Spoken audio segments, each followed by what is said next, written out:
Throughout the ages, the Islamists never hesitated to protest against the oppression of the tyrants.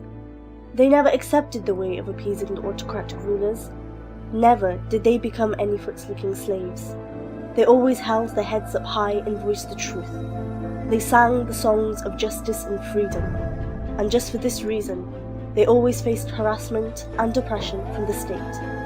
Through such struggle and self-sacrifice, they set shining examples of inspiration and spirit. Among the stories of companions who suffered terrible persecution and torture for accepting Islam, Hazrat Khubayb radiallahu anhu was one of the prominent. The Meccan unbelievers put him to death for no crime, but he was never afraid, even at his gallows. Instead, he requested to be given the chance to pray 2 rak'ah of prayer. After finishing the prayer, he said to the unbelievers, "You may think that I was lengthening the prayer in fear of the death, but I swear to Allah that only for this reason I have shortened my prayer." He was repeating the Shahada as he approached the death and was saying, "O Allah, destroy the strength and power and never forgive any one of them." Then the unbeliever spectators burst into laughter and turned the martyrdom into an animalistic celebration.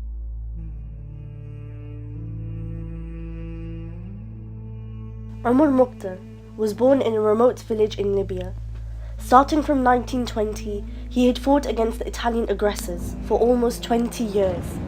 In an attempt to extinguish the independence campaign, the Italians captured him on the 11th of September 1931.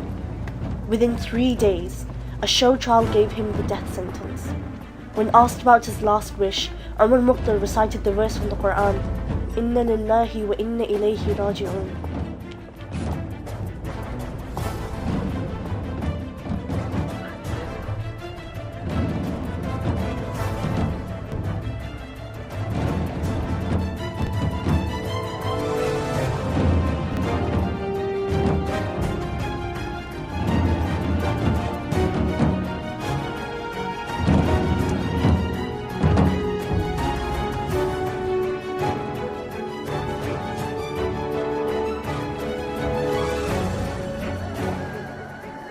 At the age of 70, he demonstrated to the world how to stay firm, even at the moment of the last breath, and hold onto the truth fearlessly.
Imam Hassan al-Banna was a social and political reformer in Egypt.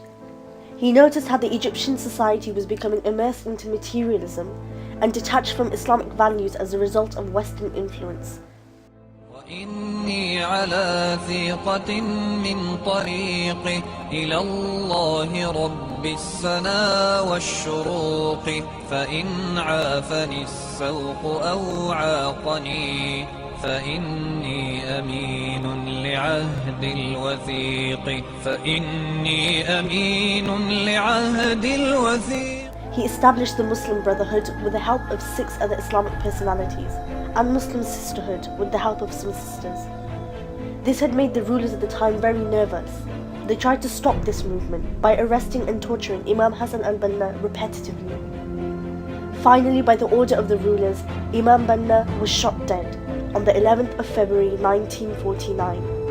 After being shot, he was refused admission into any hospital and died from bleeding. Even his burial was done so hurriedly that his own brothers were not allowed to attend that funeral. His 90-year-old father finished the burial on his own.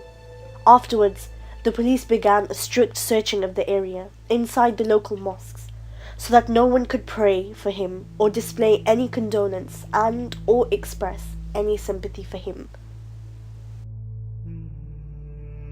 Sayyid Qutb Shaheed was a writer, educationalist, Islamic ideologist and a poet.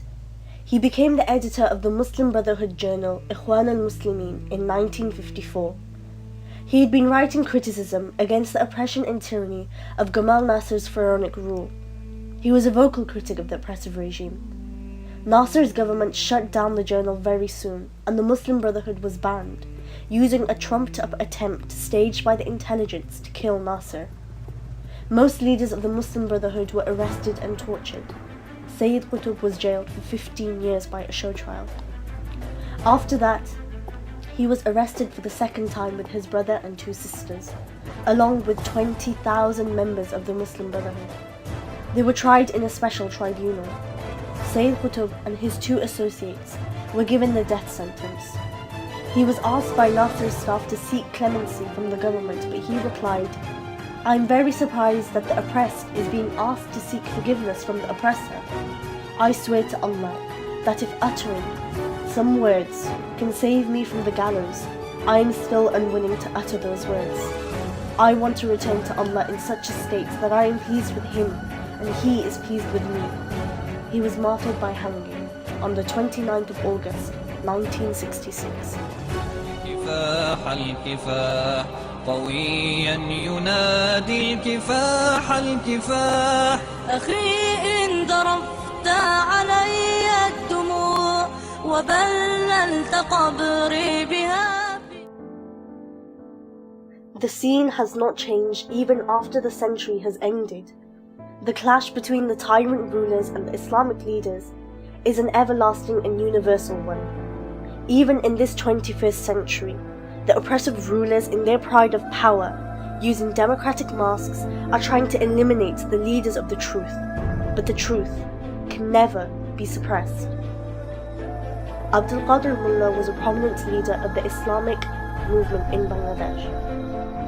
He demonstrated his brilliance and merits throughout his student life. He earned the gold medal both in his honours and master's examinations from the most prestigious Dhaka University. At the beginning of his career, he was a teacher and even a principal at various academic institutions. In 1981, he became the executive editor of the Daily Sangam newspaper. He was elected twice as the Secretary General of the Dhaka Journalists Union. After the Awami League came to power in 2009, they planned to stay in power indefinitely. To eliminate any threat to their such goal, they started to arrest the prominent scholars, intellectuals, and politicians. In 2010, Abdul Qadir Mullah was arrested with false fabricated charges. Only because of his involvement in the Islamic movement, he became the target of the secularists. He was first given a life sentence in jail by the politically motivated show trial. But after that, even more despicably, the government changed the law to change that into a death sentence. Despite worldwide condemnation against this, the government hurriedly hanged Mr. Abdul Qadir Mullah on the 12th of December 2013. When asked to seek forgiveness from the president, he rejected that firmly and said with a firm conviction, "I have never committed any crime. So, my head was always held up high, and it will always remain up high. You will never see tears in my eyes." He said to his children, "You will take the revenge, not physically, but by establishing the Islamic rule in this country." The tyrant regime and its supporters are celebrating this barbaric injustice like animals. They want to extinguish the light of truth with a single blow.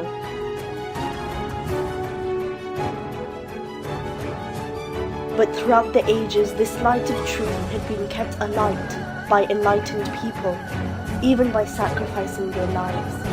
Their only goal is the martyrdom.